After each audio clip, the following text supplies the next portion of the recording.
Before we continue with this video, don't forget, every weekday from Monday to Friday, 1 o'clock in the afternoon, Placar Aberto. Today we're talking about the Libertadores groups, also talking about this whole controversial situation with Leila Pereira and the upcoming matches in the Brazilian Championship. Man, we have big games coming up. Flamengo versus Corinthians. We'll discuss a lot, including predictions and more. So today, a spectacular show on Placar. I invite you to join us. And we have a new chapter in the Leila Pereira situation. What they're saying is that Leila's response yesterday was aimed at São Paulo, at Rui Costa, the São Paulo executive.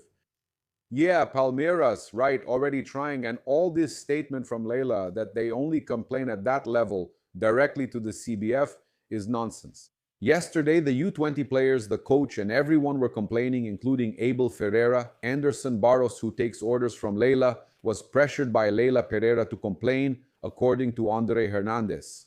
And then she says that the men are hysterical when she asked them to be hysterical. She asked him to... So Leila Pereira went there. Information from Andre Hernandez.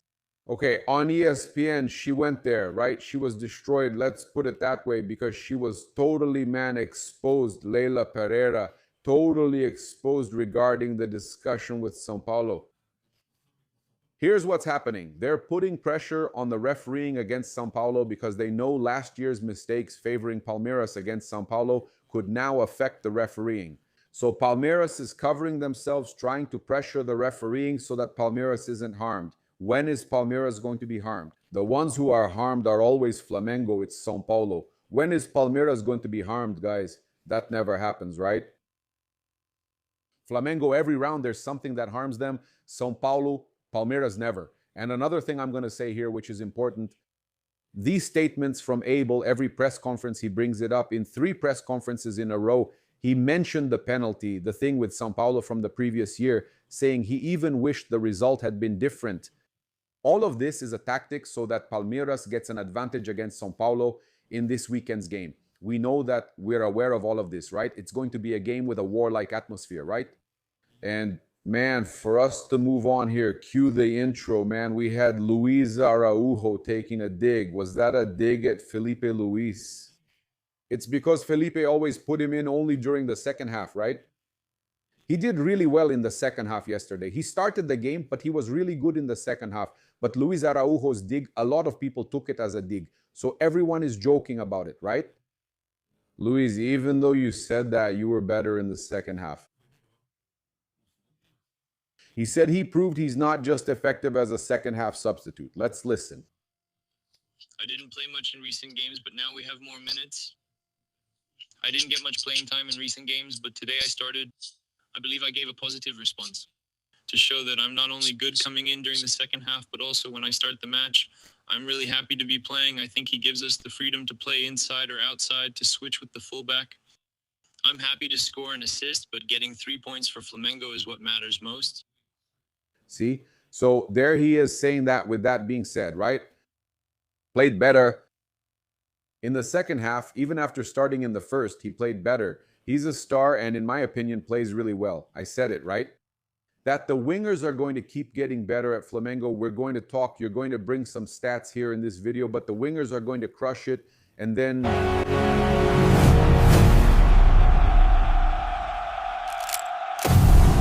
Hey guys, red and black greetings. This is Flamengo. Welcome to the Paparazzo Rubro Negro channels, Paparazzo Rubro Negro 2, and Paparazzo's Moment. We're always bringing you the best information about Mengo. We're here with Otinho. This Friday morning, another victory for Flamengo, another elimination for Palmeiras. Yeah. Mais sorteio de Libertadores. Who did we get? This time it was Vasco who got Olympia. We got Olympia in the under-20 Libertadores. We made it through. We're in the final against Santiago Andrés, who knocked out Palmeirinha. Man, this is a really important moment for us to ask you to subscribe to the channel, turn on the notification bell, leave a cool like, and share it too. And always remember that you can lose weight in a healthy way. And with Mais Cabello, you can also do your hair treatment. I'm far from Brazil. I wish I was there. Hey, Mais Cabello, let's open up here. Orlando too. That's a good idea. I'm missing my treatment, but for sure, if you're in Brazil, you can take advantage of the leader in the field, Mais Cabello, right, man? It's everywhere in Brazil. In every corner of this country, there's a Mais Cabelo near you. So let's go. After defeating Remo, Flamengo returned to Ninho do Urubu on Friday morning to begin preparing for the match against Corinthians. With little time to train, there are limited options. Oh, so those who played both halves will do recovery training? Makes sense since they started yesterday. Those going to the field, under the command of Leonardo Jardim and so on, the ones who didn't start, while the starters stay in the training center gym doing recovery work. It's the usual routine, but they're there. There's no day off since there's a game Sunday after playing Thursday, right? They'll still have Saturday's training. Only one more practice. Today isn't even really a practice, is it? It's just physical work there and so on for the players who didn't play. And then real practice is only on Saturday, only tomorrow, okay? To adjust the final details and decide the starting lineup that will face Corinthians, okay? I want to remind those of you here on the channel to subscribe. Your subscription is very important, right? Man, it's always very important, but especially to participate and also with our sponsors who are there, right? Man, always Mais Cabelo, Caravana do Arrudo, where you can secure your spot, man. Arrudo's Caravan takes you to the Libertadores games. There are 3 away games that are long trips, right? Argentina isn't that far, but it's still an important and cool trip. You can buy a package with Arrudo's Caravan right now, already planning your trips for the Libertadores de America. Colombia, the game it's far away, right? You can also make the best itinerary with Arrudo's Caravan, right? The game against Independiente Medellin. And for me, the best trip, Cusco is at a high altitude, but it's not the kind of altitude that makes you feel that bad. Yeah, it's high, but it's worth it. It's worth it. Just take that pill there. Drink some coca tea, those little things you have to take, chew and all that. Man, it's chill. You can handle it just fine. Most importantly, you'll cheer for Mengo in Cusco with Arrudo's Caravan's best package. You'll be cheering for Mengo in Cusco, and you'll ask them to set up a schedule for you to go to Aguascalientes to visit the ruins of Machu Picchu. If you like ufology, extraterrestrials, aliens on Earth, ancient civilizations that had contact, go there, man. Go there. You won't regret it. The atmosphere is fantastic. I went there when Flamengo beat Cienciano 3-0. It was spectacular. I felt energized. It was really good. Flamengo even beat Cienciano 3-0 against Cienciano. Juan scored a goal from a free kick. Maybe Leo Pereira will close the portal there in Cusco.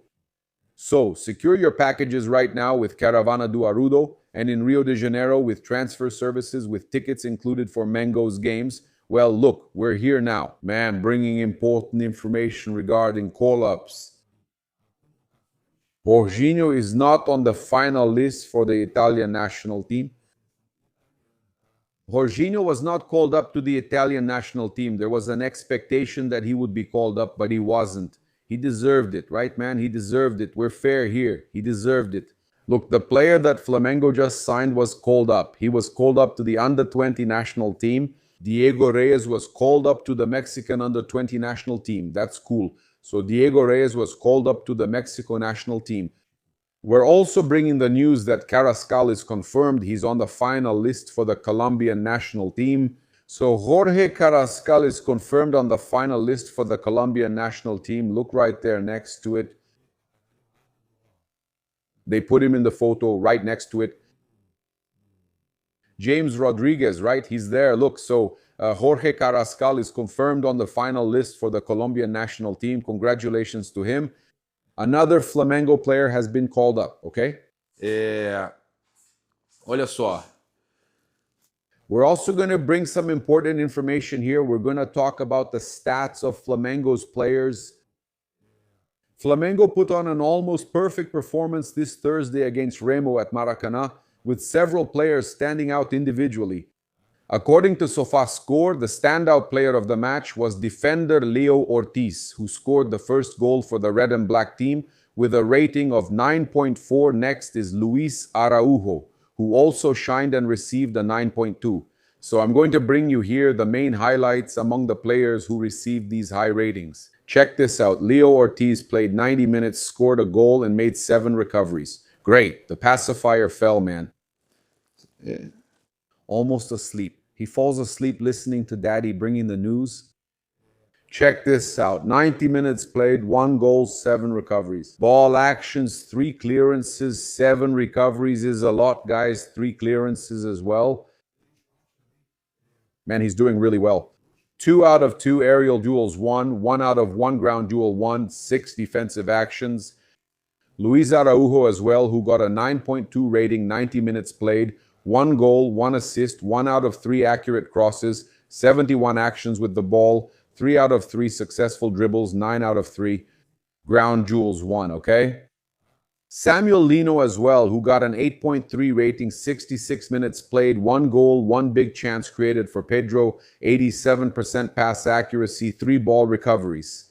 And before I continue and bring you Leo Pereira, I want to remind you that you can download SofaScore with the... Man, on the Paparazzo Rubro Negro channel, you can download SofaScore to have access to all these stats. It's the best soccer app on the market, okay? You can get your SofaScore right now by downloading it here on the Paparazzo Rubro Negro channel. Check this out. Leo Pereira, 7.5, 90 minutes played, 97% accurate passes. That's why he's on the national team, right? 117 actions with the ball. This guy is doing really well. And look, there's a crisis at Corinthians, okay? On the eve of the match against Flamengo, Corinthians is in crisis, okay? It's a bad situation. Memphis Depay is in a bad spot continuing to play for Corinthians. Look, right now, okay? News from Planeta do Futebol. Corinthians sees Memphis Depay costing $7 million per month and will only consider renewing his contract if there's a reduction in the amount. According to a club source, the Dutch striker costs about $7 million per month, including salary, signing bonus, bonuses, taxes, and housing rent. Besides that, there's a debt of about $40 million with the Star. The amount refers to titles, goals, and assists. The board is seeking an installment plan. In other words, Corinthians has a debt with Memphis Depay. They're negotiating an installment plan the same week they play Flamengo. The mood is terrible. Obviously, the player isn't going to like having people owe him money, right? And renewing his contract at the current values is out of the question. Corinthians hopes that Memphis Depay will accept a pay cut. His current contract ends on June 20, 2026. In other words, he has about 2 months, maybe a little more left with Corinthians. Yeah, man. April, May, June. Yeah, right. Just 3 months with Corinthians and there's already a big debt. Corinthians has a big debt. And do you know who sent a message to Corinthians and Botafogo? It's Alejandro Dominguez, president of CONMEBOL, who sent a message because Botafogo isn't there. They're in the Libertadores, but Corinthians is in the Sudamericana. So he sent a message to the 2 Brazilian teams that owe others and don't pay, right? Specifically Botafogo and Corinthians, both black and white teams. He sent a message to both of them, okay? And it was live, man. Everyone glanced around wondering who it was for, but we all knew. He sent a message to Textor, sent a message to Corinthians too. Check this out. Let's listen here. The first steps in implementing fair play. CONMEBOL took its first steps in implementing financial fair play. Soon, players and other employees will receive their salaries in full and on time. So financial fair play is so that players, employees, everyone at the clubs receive their salaries in full and on time. It's so that clubs honor their debts as agreed. And that clubs honor their debts as agreed, man. Yeah. Even the broadcast crew was like, man, look at that, huh? Look at the message he sent. So Corinthians and Botafogo are getting a direct message from the president of CONMEBOL. It was a direct message, straight talk. Pay your debts. Pay the debt. Pay your debt. A direct message to Corinthians and Botafogo, who today are the clubs that do this kind of thing the most, owing others, right, man? Guys, look, I'm still holding Otinho here in my arms, but I'm really happy with the news I just saw here. Amazing news, right? Awesome. I had to bring this to you guys because it's amazing. Look, BAP talked about BH's contract renewal, man. BAP mentioned it in interviews. Yesterday, he said Flamengo's intention is to keep Bruno Henrique for as long as he wants to play soccer. That's it. It's that simple. He's a very important guy for the squad, for the unity of the group. He's a player who truly embodies what we believe are the values of the red and black. His place is here. So he's making it clear that Flamengo's intention is to keep Bruno Henrique, okay? That his place is at Flamengo. We told you that Flamengo would renew with Bruno Henrique, right? That Bruno Henrique also wants to stay. He still believes he can deliver. And I'll tell you this, my friends, in Leonardo Jardim's system, as soon as he's recovered and 100% physically fit, Bruno Henrique will score 30 goals in the year. 30 goals in the season. This system favors the wingers who used to be ineffective. Now, right? The wingers are more than just aggressive. Amazing. Look, Bruno Henrique, I have no doubt that he's still going to be very successful. He's still going to win many titles. He'll reach 20-something titles at Flamengo, maybe even 30. He and Arrascaeta are going to win a lot together. Obviously, Arrasca is younger, so he'll win even more. But both of them will always be part of Flamengo's history. And it's really cool, this statement from BAP making it clear that he wants Bruno Henrique to stay at Flamengo, that his place is here. Obviously, they're going to try to negotiate the contract. That's obvious. And Bruno Henrique too, man. I think they both need to compromise. Both sides have to give a little. The important thing is that he stays at Flamengo, being happy at Flamengo, just like he already has. When Palmeiras, he talked about it on Barba Cash, and when Palmeiras came with an offer much bigger than Flamengo's, he didn't accept it because they're a national rival. Because of his love for Flamengo, he wanted to stay. Bruno Henrique belongs here. BAP did well. So guys, we had Marcos Braz talking about Felipe Luis's departure. He was the one who made Felipe Luis the coach. Marcos Braz gave an interview. He was on ESPN's Bola da Vez.